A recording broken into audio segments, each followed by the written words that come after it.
બધા જ દેવી દેવતાઓને શ્રીમદ ભાગવત ભગવાનને જમાડવાની ભાવના કરી જવાની. ઓમ નાભ્યાશિદંતરિક્ષ ઘોષિષ્ણો દ્યોહો સમવતત પદ્ભ્યામ ભૂમિ દિશઃ સોતા તથા લોકાન અકલ્પયન્ન ભૂલભુવસ્વઃ. શ્રીમદ ભાગવત પુરાણાય નમઃ. નૈવેદ્યમ નૈવેદયામિ. ભગવાનને જમાડવાની ભાવના કરી જવાની. ઓમ પ્રાણાય સ્વાહા, ઓમ અપાનાય સ્વાહા, ઓમ વ્યાનાય સ્વાહા, ઓમ ઉદાનાય સ્વાહા, ઓમ શમાનાય સ્વાહા. વિપુલભાઈ 5 વખત ત્યાં પાણી મૂકી જવાનું. મધ્ય પાયિતમ સમલપયામિ, ઉત્તરા પોષણમ સમલપયામિ, હસ્ત પ્રક્ષાલનમ સમલપયામિ, મુખ પ્રક્ષાલનમ સમલપયામિ, કરોદવત્તયાચમન્ય જલમ સમલપયામિ, ફલમ સમલપયામિ, દત્તમ દક્ષિણા પરિકલ્પયામિ, અથ આરાલ્તિકમ.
त्वमेव माता च पिता त्वमेव बन्धु च सखा त्वमेव त्वमेव विद्या द्रविणं त्वमेव सर्वं मम देव देव। આતે ભૂમો નિધાય પાણીની પ્રદક્ષિણા કરી જવાની. ओम सप्तास्यासन पालितयस्ते सप्तसमिता कृताः देवा जद्यग्नं तन्वाना अभग्नं पुरुखं पशुम्मा प्रदक्षिणां समर्पयामि। પ્રદક્ષિણા કરી અને બધા જ દેવી દેવતાઓને આરતી આપી જવાની।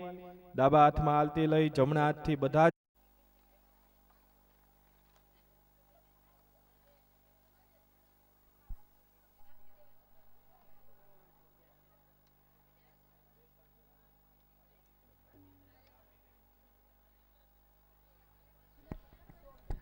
ओम जगनेन जगनमय जन्त देवाश्नानि धर्माणि प्रथमा न्यासन्नः ते हनाकं महिमानः सजञ्जत्र पूर्वे साध्याः सन्ति देवा। મનમાં બોલી જવાનું વિદ્યા બુદ્ધિ ધન ઐશ્વર્ય પુત્ર પૌત્રાદિ સંપદઃ પુષ્પાંજલિ પ્રદાનેન દેહિ મે વાંછિતમ ઇચ્છિતમ ફલમ માં ભૂર્ભુવસ્વઃ। આવાહિત સ્થાપિત દેવતાભ્યો નમઃ। શ્રીમદ ભાગવત પુરાણાય નમઃ। મંત્ર પુષ્પાંજલિ સમર્પયામિ। પ્રાર્થના પૂર્વક બધા જ દેવી દેવતાઓને નમસ્કાર કરી જવાના। ઓમ મંત્રહીનમ ક્રિયાહીનમ ભક્તિહીનમ સુરેશ્વર યદ પૂજિતમ મયા દેવ પરિપૂર્ણ તદસ્તુ મે યદક્ષરમ પદવસ્તમ માત્ર હિંચત ભવેત તત સર્વક્ષમ્યતામ દેવ પ્રસિદ્ધ પરમેશ્વર યસ્ય સ્મૃત્યા ચરમવક્ત્યા તપો યજ્ઞ ક્રિયાદિષુ ન્यूनं સંપૂર્ણતામ યાતે સંધ્યો વંદે તમોચ્ચતમ ઓમ ભૂર્ભુવસ્વઃ। આવાહિત સ્થાપિત દેવતાભ્યો નમઃ। પ્રાર્થના પૂર્વક નમસ્કારાન સમર્પયામિ। અતઃ પ્રદક્ષિણામ।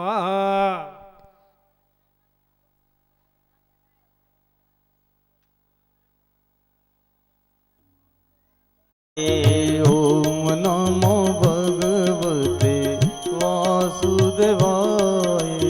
ओम नमो भगवते वासुदेवाय। वासुदेवाय हरि वासुदेवाय। वासुदेवाय हरि वासुदेवाय। वासुदेवाय हरि वासुदेवाय। वासुदेवाय हरि वासुदेवाय। ओम नमो भगवते वासुदेवाय। ओम नमो भगवते वासुदेवाय। ओम नमो भगवते वासुदेवाय। ओम नमो भगवते वासुदेवाय। वासुदेवाय हरि वासुदेवाय। वासुदेवाय हरि वासुदेवाय। वासुदेवाय हरि वासुदेवाय। वासुदेवाय हरि वासुदेवाय। ओम नमो भगवते वासुदेवाय। ओम नमो भगवते वासुदेवाय। ओम नमो भगवते वासुदेवाय। ओम नमो भगवते वासुदेवाय। ओम नमो भगवते वासुदेवाय। ओम नमो भगवते वासुदेवाय। ओम नमो भगवते वासुदेवाय। ओम नमो भगवते वासुदेवाय। ओम नमो भगवते वासुदेवाय।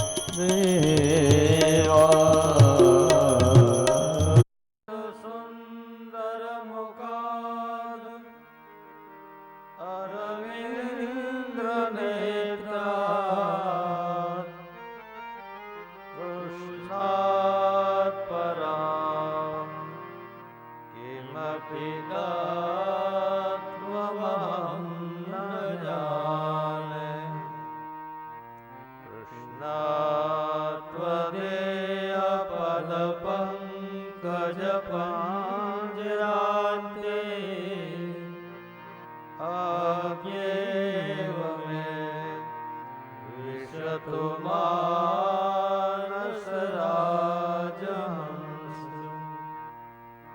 પ્રાણ પ્રયાણ સમયે કપવાત પીતય કંતાવલો તનવલો સ્મરણં કૃતસ્તે શ્રી દ્વારિકાધીશ શ્યામ સુંદર ભગવાન પવન સુત હનુમાનજી મહારાજ સદગુરુ દેવ પિતૃનારાયણ દેવ કુળદેવી માત કી ઓમ નમઃ પાર્વતી પતય હર હર મહાદેવ હરે કૃષ્ણ હરે કૃષ્ણ કૃષ્ણ કૃષ્ણ હરે હરે હરે કૃષ્ણ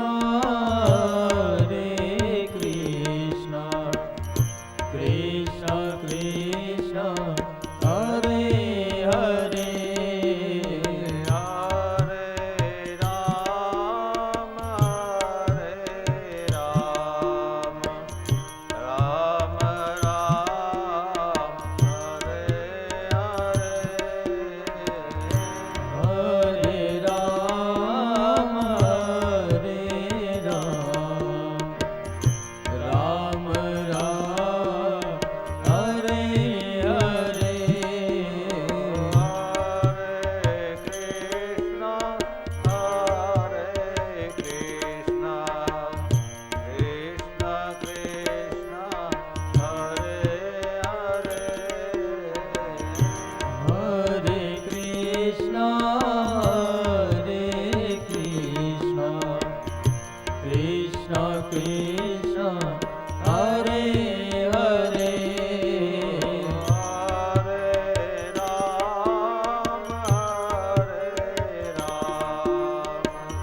રામ રામ હરે હરે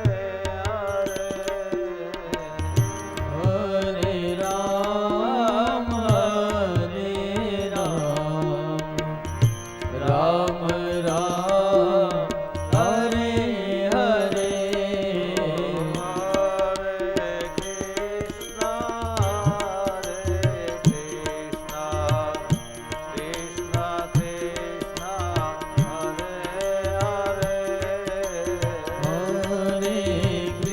કૃષ્ણ કૃષ્ણ કૃષ્ણ હરે હરે હરે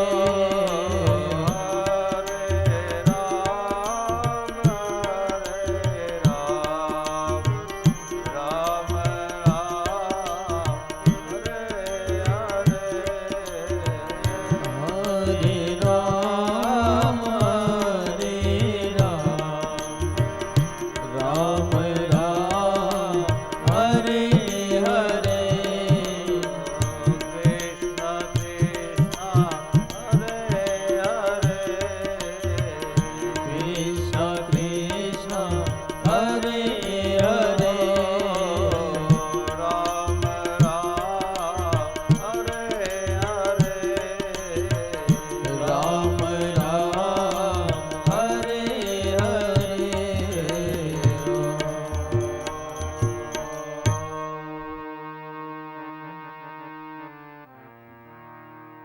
વક્રતુંડ મહાકાય સૂર્યકોટિ સમાપ્રભા નિર્વિઘ્नं કુરુ મે દેવ સર્વકાર્યેષુ સર્વદા સચ્ચિદાનંદરૂપાય વિશ્વોત્પત્યાદિહેતવે તાપત્રય વિનાશાય શ્રીકૃષ્ણાય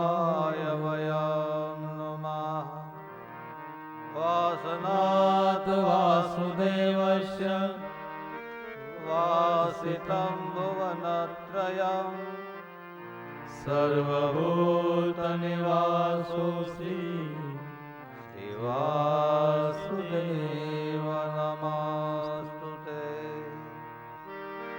નમસ્તુતે વ્યાસ વિશાલ બુદ્ધિ ફુલ્લારવિંદાયત પત્ર નેત્ર યેન ત્વયા ભારત તૈલપૂર્ણ પ્રજ્વાલિતો જ્ઞાનમય પ્રદીપ યં પ્રવ્રજन्तमनुपेतमपेतकृत्यं द्वैपायनो विरहकातर्याजुहाव पुत्रेति तन्मयतया तर्वो विनेन्दु तं सर्वभूतहृदयं मुनिमानतोऽस्मि. या कुन्देन्दुतुषारहारधवला या शुभ्रवस्त्रावृता या वीणावरदण्डमण्डितकरा या श्वेतपद्मासना या ब्रह्माच्युतशङ्कर प्रभृतिः दैवे सदा वन्दिता सा मां पातु सरस्वती भगवती विशेषजाड्यपा. योऽन्तः प्रविश्य वाचमिमां प्रसुप्तां सञ्जीवयत्यखिल शक्तिधरस्वधामना अन्यास्तहस्तचरणश्रवणत्वगादिं प्राणानमो भगवते पुरुषाय तुभ्यं. गुरुर्ब्रह्मा गुरुर्विष्णु गुरुर्देवो महेश्वर गुरुर्साक्षात् परं ब्रह्म तस्मै श्री गुरुवे नमः. सद्गुरु देव की जय. श्री द्वारिकाधीश की. करारविन्दे न पदारविन्दं मुखारविन्दे न वेशयन्तं. पटशपत्र शपुटे शयानं बालमुकुन्दं मनसा स्मरामि.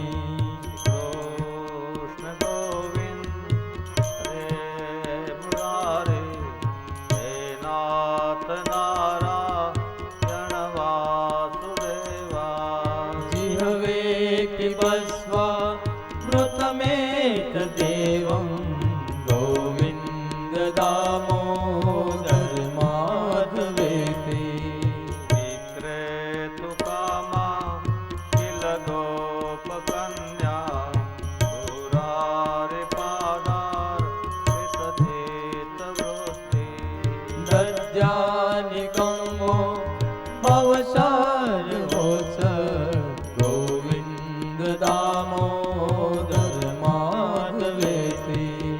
गृहे गृहे गो भवतु कदम्बा सर्वे मिलित्वा समवाप्य योगम्. पुण्यानि नामानि पठन्ति नित्यं गोविन्द दामोदर माधवेति. सुखं शयाना निलये निजेति नामानि विष्णु प्रवदन्ति मर्त्याः.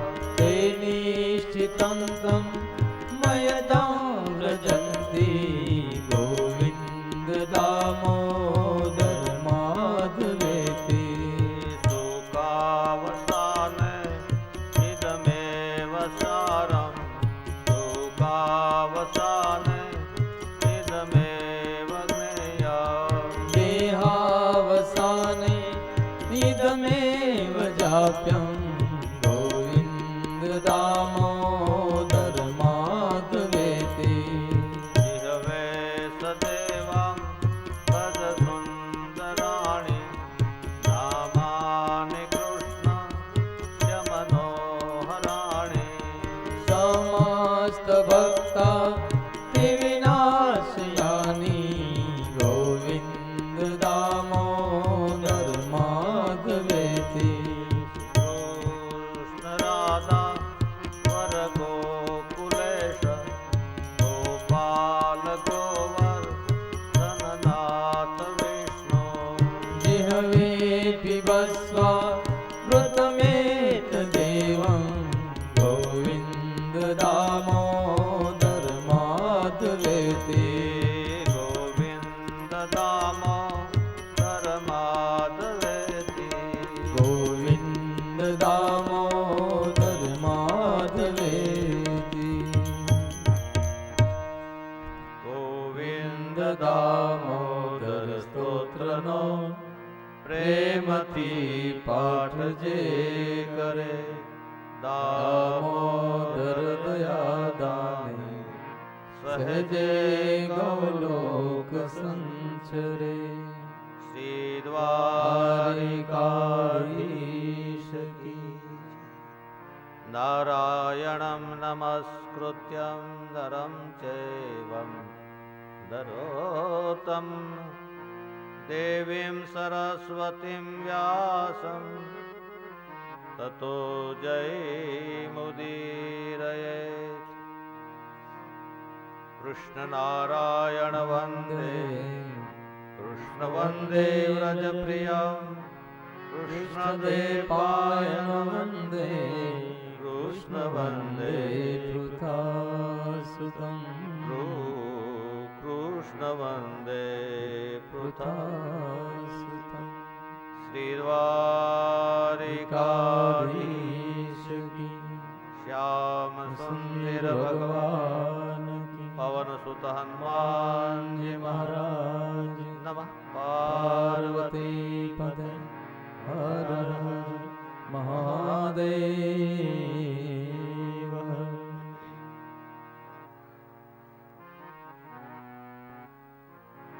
પરમ કૃપાળુ પરમાત્મા નંદનંદન ભગવાન શ્રી કૃષ્ણના ચરણમાં વંદન. જેમનું દિવ્ય તેજ ભાગવતમાં પધરાયું છે એવું મહાપુરાણ શ્રીમદ ભાગવતને વંદન. જન્મદાતા માતા પિતા અને જ્ઞાનદાતા ગુરુદેવના ચરણમાં વંદન.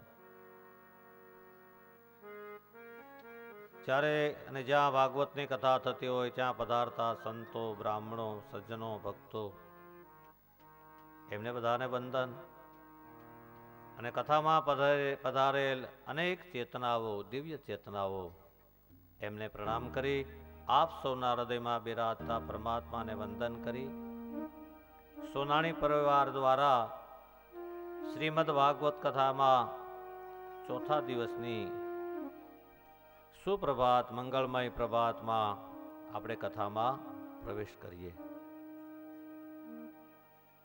ગંગા કિનારા ઉપર મહારાજ પરીક્ષિત કથા શ્રવણ કરી રહ્યા છે. સુખદેવજી મહારાજ એમને કથા કહી રહ્યા છે. 88,000 ઋષિઓ નૈમિષારણમાં કથાને શ્રવણ કરી રહ્યા છે. એ જ કથા આપણે બધા અહીંયા શ્રવણ કરીએ છીએ.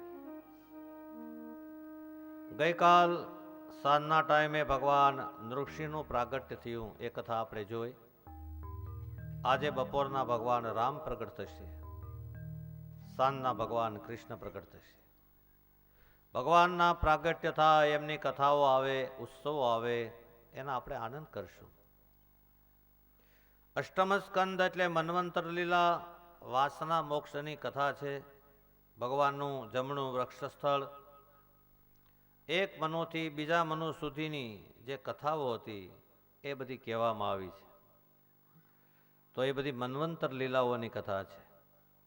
એમાં એક કથા એવી આવે છે કે જ્યારે ચોથા તામસમાં ભગવાનનો હરિ અવતાર થયો એ મન્વંતરમાં, અને એણે ગજેન્દ્રનો ઉદ્ધાર કર્યો, એ કથા સૂતજી 88,000 વૃક્ષોને સંભળાવી રહ્યા છે. સુખદેવ મહારાજ પરીક્ષિતજીને સંભળાવી રહ્યા છે. આપ જાણો છો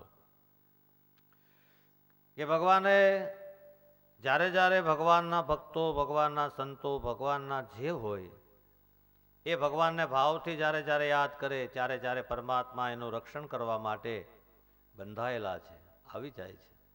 સવાલ એ વાતનો છે કે જ્યાં સુધી આપણે બીજી વ્યક્તિ અથવા તો બીજી વસ્તુ અથવા તો બીજા વિચાર ઉપર આધાર રાખીએ, જ્યાં સુધી ભગવાનને એમ લાગે કે એના તરફ છે ને, એટલે ભગવાન જલ્દી નથી આવતા.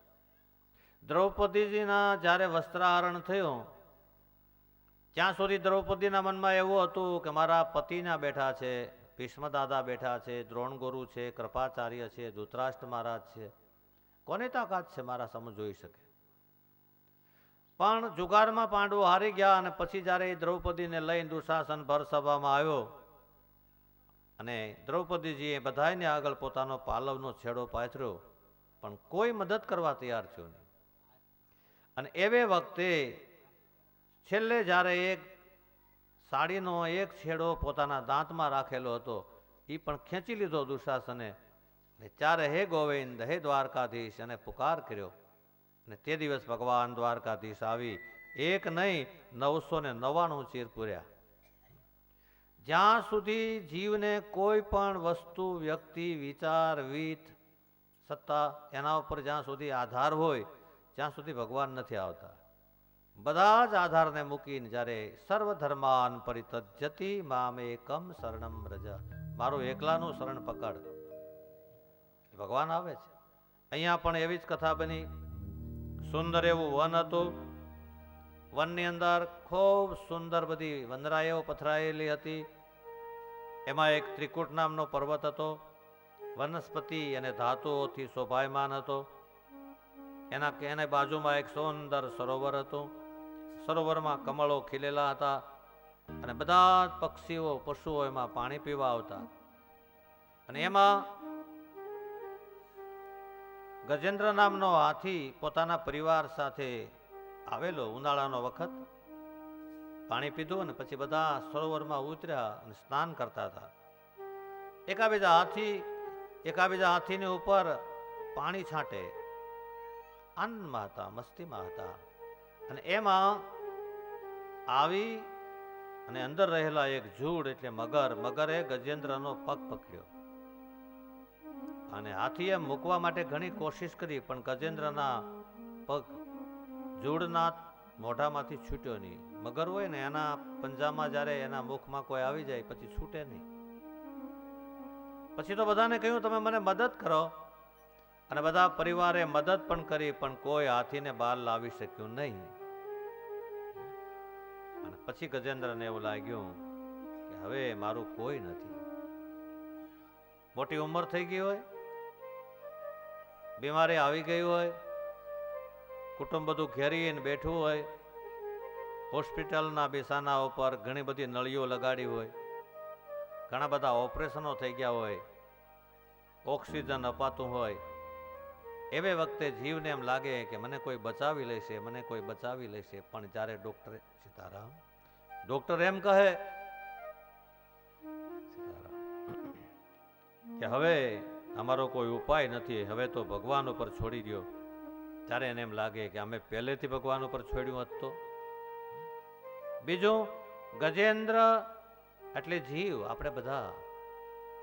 સંસાર એ સરોવર છે, આપણે જેમાં રહીએ છીએ ને એ સરોવર છે, અને એમાં બધા જ ખૂબ આનંદ કરતા હોય.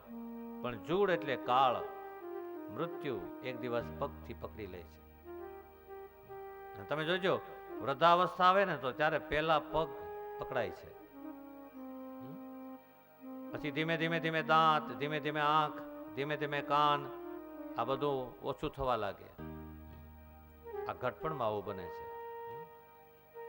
એટલે આપણા ઘણા બધા સંતોએ તો બહુ સારું લખ્યું છે કે આ ઘટપણ છે એને આપણે બોલાવીએ નહીં તોય કેમ આવે? કોઈ આમંત્રણ નો આપે, ચિઠ્ઠી નો લખે, તોય આવે. નિયમ એવો છે કે બાળપણ આવ્યું જતું રહ્યું, યુવાની આવી જતી રહી, પ્રૌઢ અવસ્થા આવી જતી રહી, વૃદ્ધાવસ્થા એવી છે કે આવે પછી જાતી નથી. એ એક જ નથી જાતી. બાળપણ આવે એ વયું જાય, યુવાની આવે એ વહી જાય, પ્રૌઢપણું આવે 50-55 વર્ષે પ્રૌઢ માણસ બને એ વયું જાય, પણ પછી વૃદ્ધાવસ્થા આવે એ જાતી નથી. એ મૃત્યુને લઈ આવે પણ એ જાય નહીં. એટલે આપણા કવિઓએ બહુ સારું લખ્યું. આપણે બોલાવીએ નહીં તોય ઘડપણ આવે. કેવી રીતે આવે?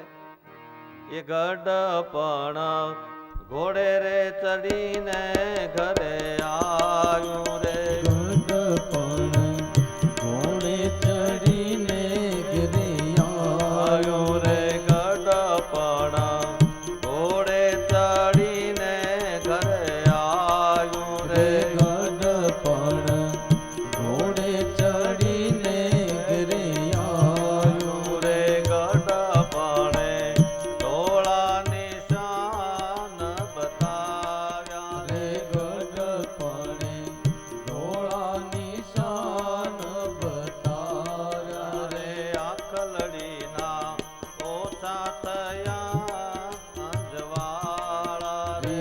આખલડીના ઓછા થયા અજવાળા રે. કર્ણ ભુવનમાં દેવાઈ ગયા છે તાળા રે. કર્ણ ભુવનમાં દેવાય ગયા છે તાળા રે. ગડપણા ઘોડે ચડીને ઘરે આવ્યું રે. ગડપણ ઘોડે ચડીને ઘરે આવ્યું રે. હરતા ફરતા નાકની તરવાને લાગ્યા રે. હરતા ફરતા નાકની તરવાને લાગ્યા રે. જઠરાબાઈ ભૂલી ગયા એના ભાન રે. જઠરાબાઈ તો ભૂલી ગયા એના બાન રે. ગડપણા ઘોડે ચડીને ઘરે આવ્યું રે. ગડપણ ઘોડે ચડીને ઘરે આવ્યું રે. ગડપણે ધોળા નિશાન ચડાયા રે. ગડપણે ધોળા નિશાન ચડાવ્યા. આવું આ ગડપણ આપણે બોલાવીએ નહીં તો ઘોડા ઉપર ચડીને આવી જાય. ધોળા નિશાન એટલે ધોળા વાળ થઈ જાય. આખલડીના તેજ ઓછા થવા લાગે. કર્ણભુવનમાં તાળા દેવાઈ ગયા એટલે કાનથી સંભળવાનું બંધ થાય. ફરતા ફરતા નાક નીતરવા લાગે. મુખમાંથી દાંત વિદાય લે. જઠરાબાઈ એટલે જે જમતા ને એ પચી જતું. 4 વખત જમતા તો એ પચી જતું. એ એક વખત પચે નહીં. જઠરાબાઈ એનું ભાન ભૂલી જાય. આને ગટપણ કહેવાય છે.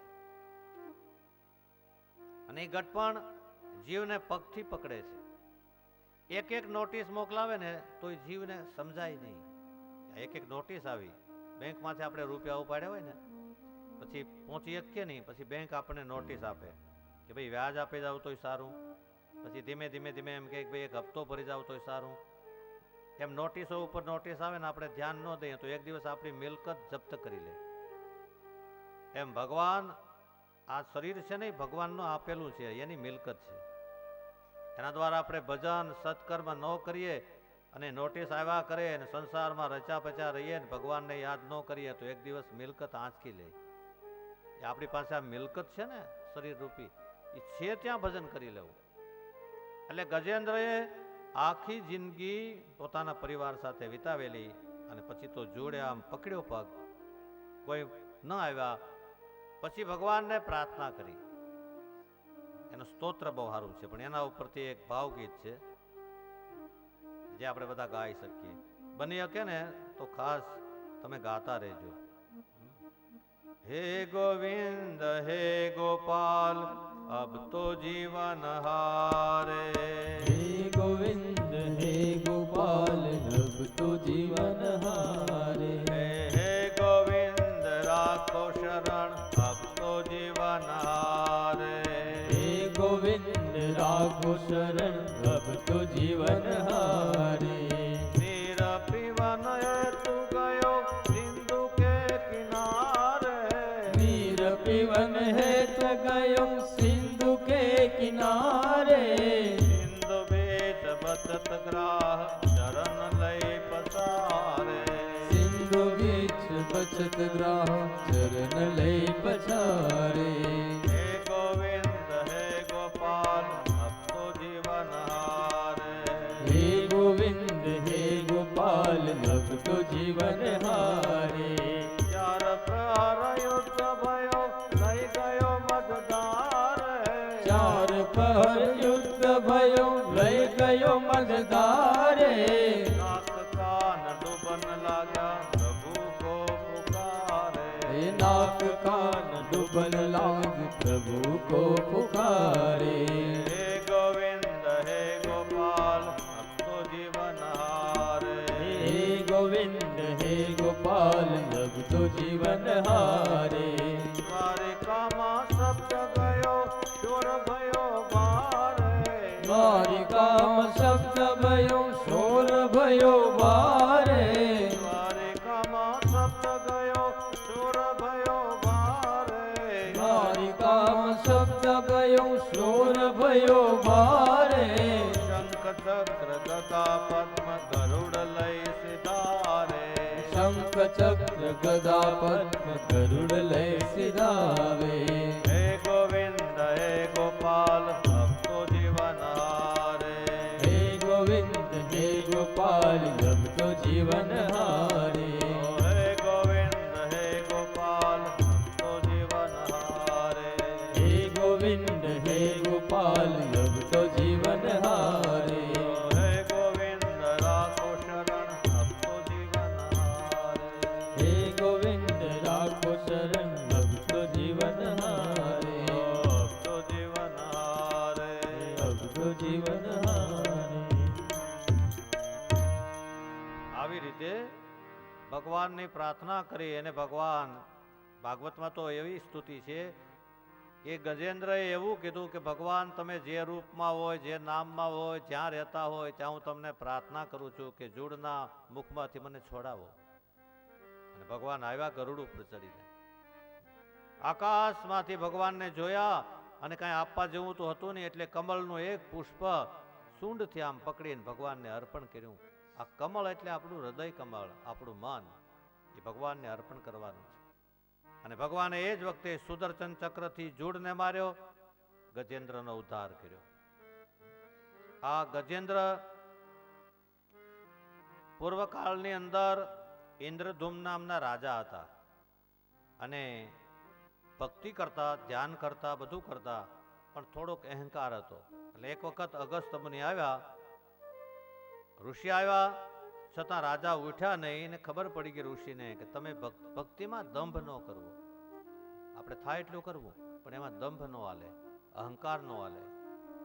એ વખતે ઇન્દ્રધૂમના રાજાને શ્રાપ આપ્યો કે તમે એકવાર પશુ યોનિમાં જજો. આ શ્રાપ નથી, આશીર્વાદ છે. અને એના કારણને લઈ અને એમને ભગવાન મળ્યા, એમના દર્શન ન થયા, એનો ઉદ્ધાર થયો. અને ભૂ નામ ધર્વ હતો, એને જૂડ તરીકેનો અવતાર થયો હતો. એણે પણ ગજેન્દ્રનો પગ પકડ્યો એટલે એને પણ મુક્તિ મળી. આવી રીતે ગજેન્દ્ર મોક્ષની કથા કહી. જ્યારે જ્યારે ભગવાનને શરણે જે જે જીવો ગયા ત્યારે ત્યારે ભગવાને એનો ઉદ્ધાર કર્યો. એ પછી છઠ્ઠો સાક્ષુત મન્વંતર આવ્યો, એમાં ભગવાનનો અજીત અવતાર થયો. કથા તો આપણે સાંભળી હશે, સમુદ્ર મંથનની કથા છે. અને એમાં એક વાર દુર્વાસા મુનિ આવતા હતા તો કોઈ નાની એવી દીકરીએ દુર્વાસા મુનિના ગળામાં એક ફૂલની માળા પહેરાવી દુરાસા મુનિ આગળ ચાલ્યા તો ઇન્દ્ર રાજા, દેવતાઓનો રાજા ઇન્દ્ર ઐરાવત હાથી ઉપર બેસીને દેવતાઓ સાથે આવતો હતો. ઋષિને એવું લાગ્યું કે મને માળા પહેરાવી તો લાવ હું એ માળા એને પહેરાવું. તે ફૂલની માળા લઈ અને ઇન્દ્ર મહારાજને પહેરાવી. એટલે હાથીને આપીને હાથી દ્વારા ઇન્દ્ર મહારાજ પાસે માળા પહોંચી. પણ ઇન્દ્રને અહંકાર હતો, હું તો દેવતાઓનો રાજા. આ તો એક સામાન્ય ઋષિ, એટલે પોતાની માળા ત્યાં નીચે ફેંકી, નીચે પડી, એના ઉપર હાથીનો પગ પડ્યો. હાથીનો પગ પડ્યો એટલે માળા કચરાણી, ફૂલ કચરાણું. કોઈના માનનું અપમાન ન કરવું. એક બીજો, ફૂલ એટલે દિલ છે, કોઈનું દિલ ન તોડવું. અને એ સમયે દુર્વાસા મુનિએ શ્રાપ આપ્યો કે ઇન્દ્ર, તને સત્તા અને સંપત્તિ મળી એનું અભિમાન છે ને, તો જા, તને દરિદ્રતા આવશે, તને ખબર પડે. અને પછી તો દૈત્યોએ એના ઉપર ચડાઈ કરી, અને દૈત્યોએ જ્યારે ચડાઈ કરી ત્યારે ઇન્દ્ર હાર્યા. અને પછી તો ધીમે ધીમે ધીમે આમ છુપાવવું પડ્યું, ભટકવું પડ્યું. અને આવી રીતે ઇન્દ્ર મહારાજ અને દેવતાઓ રખડતા થયા. ભગવાન પાસે ગયા. ભગવાન બ્રહ્માએ કહ્યું કે એક કામ કરો, અત્યારે દૈતો બળવાન છે અને એ તમને પહોંચવા નહીં દે, માટે સમુદ્રનું મંથન કરો. અને સમુદ્રનું મંથન કર્યા પછી એમાંથી અમૃત નીકળે, અમૃત તમે પીજો અને એના દ્વારા તમે અંબર થશો. પછી તમને દૈતો પરાજિત નહીં કરી શકે. પણ એના માટે તમે દૈતો સાથે સંધિ કરો, એકલાથી આ કામ નહીં થાય. એટલે દેવતાઓ ગયા દૈતોની પાસે, કીધું આપણે તો ભાઈ ભાઈ થઈએ. આગળ કથામાં આપણે જોઈ ગયા છે કે દ્વિતીયના પુત્રો એ દૈતો થયા, અદિત્યના પુત્રો એ દેવો થયા. પિતા કશ્યપ ઋષિ એક જ પિતાના સંતાન, માં જુદા જુદા.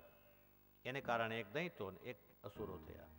પછી તો દૈતોની સાથે મળીને ભાગ સરખે ભાગે કરવાનું નક્કી કરી અને બધા આવ્યા સમુદ્ર મંથન કરવા માટે. બંદરાચળ એવા પર્વતને લઈ આવ્યા, ઔષધિ પધરાવી, વાસુકી નાગનું નેત્રું બનાવ્યું અને સમુદ્ર મંથન થવા લાગ્યું. અને જેમ જેમ ધીમે ધીમે ધીમે ધીમે ઘમર વલૂણું થાય, આપણે પેલા દેશમાં હવેજી ઘણા જગ્યાએ વધારે દુજાણું હોય અને ઘરે વલોણા થતા હોય, મોટી એવી ગોળી હોય ને એની અંદર છાશ હોય ને એની અંદર એ રવૈયો ફરતો હોય. એમ મંદરાચળ પર્વતને વાસુકી નાગનું નેતૃત્વ કરીને ફેરવવા લાગ્યા. અને ધીમે ધીમે જ્યારે મત્સ્યવેદન, ધીમે ધીમે જ્યારે સમુદ્ર મંથન આગળ ચાલ્યું તો વહેલું એમાંથી નીકળ્યું કાળકૂટ વિષ ઝેર. ઝેર કોણ પીવે? બધા દેવતાઓ કે અમે પીએ તો અમે, અહીં તો કે અમે પીએ તો અમે પણ નાશ થાય અમારો. કોઈ પીવા તૈયાર નથી. એ સમયે બધાએ પ્રાર્થના કરી કે ભગવાન ભોળાનાથને બોલાવીએ. એના માટે શિવજીને બધાએ સ્તુતિ કરી. આવો એક કડીમાં આપણે ભગવાન શિવને બોલાવીએ. શંભો શરણે પડીને માગું, ઘડીએ ઘડી કષ્ટ આપો. દયા કરે શિવદર આપો. શંભો શરણે પડી માંગમ, ઘડીએ ઘડી કષ્ટ કા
આપો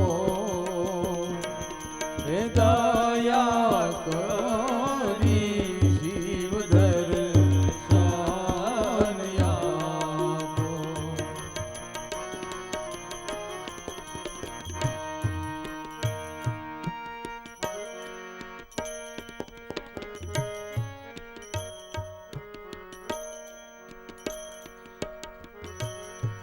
નેતિ નેતિ જ્યાં વેદ કહે છે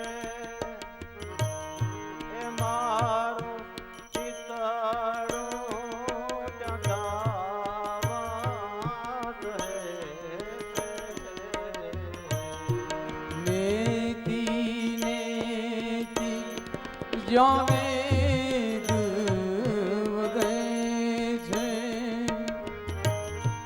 મારું ચિતડું જવાસ હે છે સારા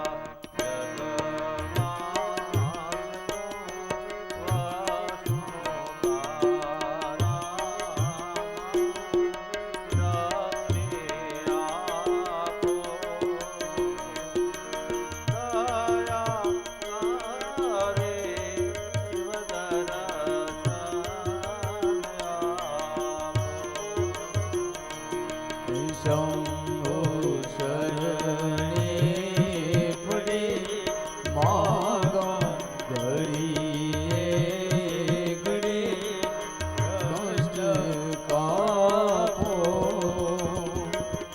દયા કરી શિવ દર્શન આપો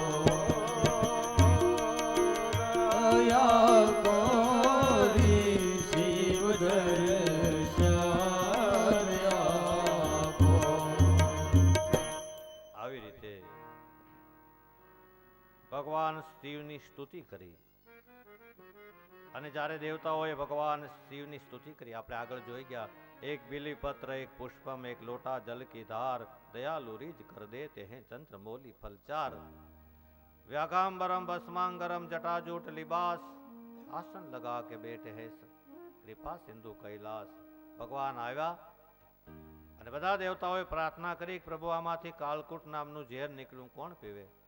ભગવાને કીધું કે લાવો હું પી જાઉં. દેવતાઓના કાર્ય કરવા માટે હાથમાં વિષનું જે પાત્ર હતું એ લઈ અને ભગવાન શિવ પી ગયા. એક કવિએ બહુ સારી વાત લખી છે કે હવે બધા ભેગા મળી વહેંચી અને પી લેજો. આપણે સંસારમાં રહીએ ને, કુટુંબમાં, પરિવારમાં, સમાજમાં, ગામમાં નાની મોટા ઝેર પીવા પડે, નાની મોટી કડવાશ પીવી પડે. તો બધા ભેગા મળી વહેંચી અને પી લેજો. હવે જગતના ઝેર પીવા અને શંકર નહીં આવે. એક વખત આવ્યા હતા, પી ગયા, હવે નહીં આવે. હવે આપણે મળીને વહેંચી પી લેવા જોઈએ. જગતના ઝેર પીનારા બધા શંકર નથી હોતા. જગતના ઝેર પીનારા બધા શંકર નથી હોતા, અને જે દેખાય છે ગુણ બહાર એવા અંદર નથી હોતા. અંદર નથી હોતા. આ તો આપણી કથા અને આનંદ આવે છે. પૂજ્ય સંતો પધારે છે, મહેમાનો બહુ આવે છે, મોજ આવે છે, આનંદ આવે છે. અમારે તો સતત કથા કરવાની હોય, પણ હવે અહીંયા આનંદ વધારે આવે છે. મારે આપને એ કહેવાનું છે, કથામાંથી વધારે કાંઈ ન શ્રવણ થતા યાદ રહે, વધારે કાંઈ પાલન ન થાય તો વાંધો નહીં, પણ એક જીવન એવું બને કે બને ત્યાં સુધી આપણે બીજાને મદદ કરીએ, સેવા કરીએ, અને કાંઈ ન થાય તો બીજાને આપણે દુઃખ થાય એવું જીવીએ નહીં. એ કથાનું બહુ મોટું.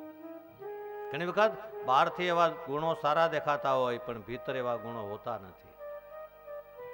અને પછી તો ધીમે ધીમે ધીમે ધીમે એ સમુદ્ર મંથન થવા લાગ્યું. કામધેનુ નામની ગાય નીકળી, એટલે ઋષિઓને આપી.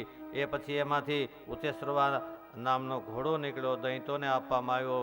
ઐરાવત હાથી નીકળ્યા, ઇન્દ્ર મહારાજને આપવામાં આવ્યા. અપસરાવો દેવતાઓ લઈ ગયા. કૌસ્તુભ મણિ તો ભગવાન વિષ્ણુને આપવામાં આવ્યા. દૈત્યોએ વાંધો ઉઠાવ્યો કે ભાઈ જે કાંઈ નીકળે છે એ બધું તમે જ લઈ જાઓ છો, અમારો ભાગ નહીં. દેવતાઓએ કીધું કે હવે એક કામ કરો, જે નીકળે એ બધું એ તમારો ભાગ, હવેથી જે વસ્તુ નીકળે એ તમારી. અને સમુદ્ર મંથન થયું એ વખતે વારુણી મદેરા નીકળી. જાનથી આપ તો અહીંયા સંસ્કારી છો બધા, અહીં તમારે બહુ કંઈ કહેવાનું ન હોય. અમુક એવા વિસ્તારો હોય ત્યાં વધારે ભાર દઈને કહેવું પડે, પણ એ મદેરા નીકળી અને દેવતાઓએ દૈંતોને આપી દીધી. દૈંતોએ મદેરા પાન કર્યું, પછી ભાન ભૂલી ગયા. અને પછી તો જે સમુદ્ર મંથન થતું હતું ને એમાં દેવતાઓ તો ખાલી હાથ લગાડતા હતા, બધું બળ તો દૈંતો જ કરતા હતા. અને અમૃતથી વંચિત રહી ગયા દૈંતો. એનું કારણ એણે મદેરા પાન કર્યું હતું. અને કોઈ પણ ભગવાનની કૃપાથી કોઈના ઘરે આ ન પહોંચે. મેં એક દિવસ પણ વાત કાલે પરમ દિવસે કરી હતી, ફરી કહી દઉં. આવનારો સમય હજી પણ વધારે આના કરતાં ભૌતિક રીતે બહુ સારો આવે એવું મહાપુરુષોનું અનુમાન છે. સંપત્તિ આવશે, સુવિધા આવશે, આ બધું આવશે. એની સાથોસાથ પશ્ચિમની સંસ્કૃતિ, વ્યસનો, એવું બધું જો આવી જશે તો આપણી ભાવિ પેઢી છે એ આનંદથી જીવી નહીં શકે. એટલે એના માટે સત્સંગની જરૂર રહેશે, એના માટે વ્યસનમાંથી મુક્તિની જરૂર રહેશે, એના માટે સંપત્તિ ખૂબ કમાવી. એક બંગલો હોય જેના બદલે 50 બંગલા હોય, સારી વાત છે. 50 ગાડીઓ હોય, સારી વાત છે. 50 ફેક્ટરી હાલતી હોય, 50 ધંધા ચાલતા હોય, બહુ સારી વાત. એમાંથી આપણે થોડા ઉપયોગ કરીને બીજાને માટે વાપરીએ, સેવા કરીએ, યોગ્ય લાગે ત્યાં વાપરીએ. પણ આપણી સંસ્કૃતિને આપણે ભૂલીએ નહીં. આપણા પરિવારના જે બાળકો છે એને શિક્ષણની સાથે સંસ્કૃતિ, સંસ્કાર બન્યા રહે, એ આ કથાનો હેતુ છે. અને પછી ધીમે ધીમે ધીમે ધીમે સમુદ્ર મંથન આગળ ચાલ્યું તો એમાંથી લક્ષ્મીજી પ્રગટ થયા. અને જ્યાં લક્ષ્મીજી પ્રગટ થયા ને તો બધા દોડ્યા. આ લક્ષ્મી એટલે પૈસા. પૈસા પાછળની દોડ જ્યારથી પ્રગટ થયા ને માતાજી ત્યારથી છે. એટલે લક્ષ્મીજીએ કીધું કે એક કામ કરો. હાથમાં ફૂલની માળા હતી અને કીધું કે મારે જેના ગળામાં માળા પહેરાવું એને ત્યાં હું જઈશ, પણ તમે લાઈનમાં ઊભા રહ્યો. એટલે એવી કથા છે, સાહિત્યકારો એવું કહે છે કે સમુદ્રના કિનારેથી છેક હિમાલય સુધી લાઈન થઈ, બધા લાઈનમાં ઊભા રહ્યા. તમે જો અહીંથી તીર્થોમાં, યાત્રામાં, ધામમાં, ગમે ત્યાં જાઓ, ત્યાં બધે ઠેકાણે લાવો લાવો લાવો લાવો લાવો જ કહેવામાં આવે છે. કોઈ ઓફિસમાં જાઓ, કોઈ ગમે જગ્યાએ. એનું કારણ શું? લક્ષ્મી તરફનું એક આકર્ષણ વધ્યું માતાજી પ્રગટ થયા ત્યારથી. બધાને કીધું કે જો મને ગમે અને હું પહેરાવીશ. એમાં શિવ બેઠા હતા, ઇન્દ્ર બેઠા હતા, બ્રહ્મા બેઠા હતા, પરશુરામ હતા, દુર્વાસા હતા, ઋષિઓ હતા, મુનિઓ હતા, દેવતાઓ હતા, માનવ હતા, બધા હતા. સીતારામ સીતારામ. એમાં ભગવાન વિષ્ણુ બેઠા છે. હાથમાં શંખ, ચક્ર, ગદા અને પદ્મ ધારણ કરેલા છે. પોતાની દ્રષ્ટિ ચરણમાં છે. ચરણ એટલે આચરણ. જેનું આચરણ સારું હોય એને ક્યારે સ્થિર લક્ષ્મી રહે, ઝાઝો સમય લક્ષ્મી રહે, પેઢીઓ સુધી રહે. એને ગર્ભ શ્રીમંત કહેવાય છે. આચરણો સારા હોય, સંસ્કારો સારા હોય. અને માતાજીએ જય લક્ષ્મીજી અને ભગવાન વિષ્ણુના ગળામાં ફૂલની માળા પહેરાવી દીધી. હવે અત્યાર સુધી ભગવાન એકલા હતા અને હવે થયા લક્ષ્મી સાથે લક્ષ્મીનારાયણ. અને જય જયકાર થયો. બોલીએ લક્ષ્મીનારાયણ ભગવાન કી જય. અને પછી ભગવાને આમ ચારે બાજુ જોયું. જ્યારે સંપત્તિ, સત્તા આપણી પાસે આવે ત્યારે ચારે બાજુ જોવું, બધાને કંઈક મદદ કરવી, ભગવાને એ બતાવ્યું. અને પછી તો ધીમે ધીમે ધીમે વળી પાછું ચાલુ થયું સમુદ્ર મંથન. એમાંથી ધન્વંતરી ભગવાન અમૃત કુંભ લઈને પ્રગટ થયા. બોલીએ ધન્વંતરી નારાયણ ભગવાન કી જય. સુંદર સ્વરૂપમાં ધન્વંતરી ભગવાન પ્રગટ થયા અને હાથમાં અમૃતનો કુંભ. પણ અમૃતનો કુંભ લઈને પ્રગટ થયા ને ત્યાં તો દહીં તો એક તો મદિરાપાન કર્યું હતું અને બળવાન હતા, એ કુંભ ઝૂંટવી લીધો. અને દેવતાઓને એમ થયું કે અમે તો નહીં પહોંચી શકીએ. એટલે ભગવાનને એમ થયું કે આગળ આની પાસેથી અમૃત પી જશે ને દહીં તો દહીં તો અંબર થશે તો મુશ્કેલી રહેશે. એટલે ભગવાને તુરંત મોહની સ્વરૂપ ધારણ કરી લીધું. મોહની નારાયણ ભગવાન કી. સુંદર સ્ત્રીનું રૂપ. અમૃતનો કુંભ લઈ લીધો. દૈતો અને દેવતાઓને કહ્યું કે એક પંગત બનાવો, તમે બેસો, પછી પાત્ર મુકાય અને પછી બધાને હું અમૃત પીવડાવીશ. દેવતાઓની એક પંગત થઈ ને એક દૈતોની પંગત થઈ. એમાં બેઠી ગયા અને પછી ધીમે ધીમે ધીમે ભગવાન નૃત્ય કરતા કરતા કરતા અમૃત દેવતાઓની પંગતમાં પીરસે છે. એમાં રાહુ નામનો એક દૈત હતો. એને શંકા પડી કે કદાચ આપણા ભાગે અમૃત આવે કે ન આવે. એટલે દેવનું રૂપ લઈ સૂર્ય અને ચંદ્રની વચ્ચે બેઠી ગયો. અમૃત આવ્યું અને સીધું પીધું. એ દરમિયાન સૂર્ય અને ચંદ્રએ કહ્યું કે આ તો દેવ નથી, અસુર છે. અને ભગવાને સુદર્શન ચક્રથી એનું મસ્તક કાપ્યું એમાંથી રાહુ ને કેતુ 2 ગ્રહ થયા. આપણે 9 ગ્રહ કહીએ છીએ, એમાં 2 ગ્રહ જે છે એ રાહુ ને કેતુ થયા. અમૃત પીધું એટલે અમર થયા. અને પછી વળી ધીમે ધીમે ધીમે ધીમે સમુદ્ર મંથનમાંથી નીકળેલું અમૃત હતું એ અમૃત દેવતાઓને પીવરાયું. પણ એક વાત બહુ નક્કી છે, કોઈનું જૂટવી લઈને ચોરીને છેતરીને અમૃત લઈ આવીએ એ અમર તો બનાવે પણ અભય ન બનાવે. અંદરમાંથી ભય ન જાય, અંદર ભય તો રહ્યા જ કરે. એટલે ભગવાને કૃપા કરીને દેવતાઓને અમૃત તો પીવડાયું, પણ અમૃત પીધા પછી અસુરો નિર્ભય ન થયા, દેવતાઓ નિર્ભય ન થયા. ફરીવાર બલિરાજા પાસે શુક્રાચાર્ય મહારાજ એમના ગુરુ છે, યજ્ઞ કરાવ્યો, વિશ્વજીત યજ્ઞ, અને એમાંથી બધા હથિયારો લઈ અને ફરીવાર દેવતાઓ ઉપર ચડાઈ કરી. અને દેવતાઓ ઉપર જ્યાં ચડાઈ કરીને તો દેવતાઓને પરાજિત કર્યા. અને ફરીવાર દેવતાઓ પરાજિત થયા એટલે પાછા ભગવાન પાસે ગયા. અને આ કથા શું છે, આપણા મન ઉપર 2 વિચારધારા ચાલે છે, એક દેવી વિચારધારા, એક આસુરી વિચારધારા. ક્યારેક ક્યારેક દેવી વિચારધારા ચાલતી હોય ત્યારે શુભ વિચાર આવે, સારા વિચાર આવે, સારું ચિંતન થાય, સારા કાર્યો થાય.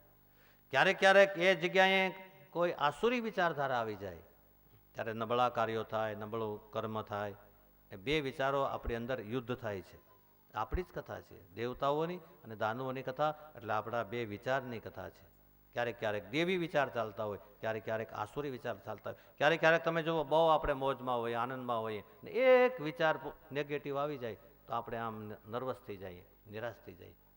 ક્યારેક ક્યારેક બહુ તકલીફ હોય, મુશ્કેલી હોય, છતાં દેવી વિચાર ચાલતા હોય, હા, તો આપણે વળી આનંદમાં રહી શકીએ છીએ. આ કથા સત્સંગનો મહિમા શું છે? માણસ પોઝિટિવ જીવે, સારું જીવે, સંપત્તિ કમાય. આ બનાવેલી દુનિયા એ ભગવાનનું મંદિર છે, એને શણગારે.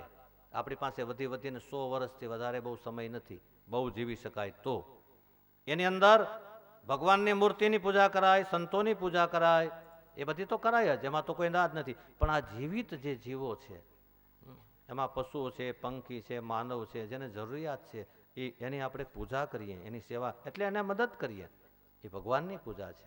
અને એવી રીતે આ ઈશ્વરની ધરતીને આપણે શણગારી અને પછી જ્યારે ટાઈમ થાય ત્યારે જતા રહીએ તો આપણું કાર્ય સંપૂર્ણ થયું ગણાય. અને આવી રીતે દેવતાઓ ભટકવા લાગ્યા. દહીં તો ઇન્દ્ર મહારાજની ગાદી ઉપર બેઠા. પછી ભગવાન પાસે ગયા. ભગવાને કીધું કે એક કામ કરજો, કે શું, હમણાં તમારો સમય સારો નથી, માટે હમણાં છુપાઈ જાઓ. જ્યાં સુધી સમય નબળો ચાલતો હોય ને, આ ગ્રહ કે કાંઈ નડે એવું નથી હું કહેતો, પણ એક એવો સમય ચાલતો હોય છે. આપણે કેમ શાળો આવે, ઉનાળો આવે, ગરમી પડે, અસહ્ય ગરમી પડે તો આપણે સહન કરવી જ પડે. બહુ બહુ તો એમાં આપણે એસીમાં કે બેસીએ એટલે આપણે આનંદ આવે, પણ સતત તો નથી બેસાતું. એવી રીતે જ્યારે ગુરુ અને શિષ્યની વચ્ચે ઝઘડો થશે ત્યારે તમારું કાર્ય થશે. એટલા માટે થઈ અને એક દિવસ જે દેવતાઓની માતા અદિતિ છે, એ અદિતિએ પોતાના પતિ કશ્યપ ઋષિને કહ્યું કે આપણા સંતાનો દેવતાઓ આમ ફટકે છે તો કાંઈક એના માટે કરો. એટલા માટે થઈ અને માં અદિતિને પયોવ્રત બતાવ્યું. પયોવ્રત એટલે દૂધથી પીને કરવાનું વ્રત. એ કાળની અંદર આવા વ્રતો હતા.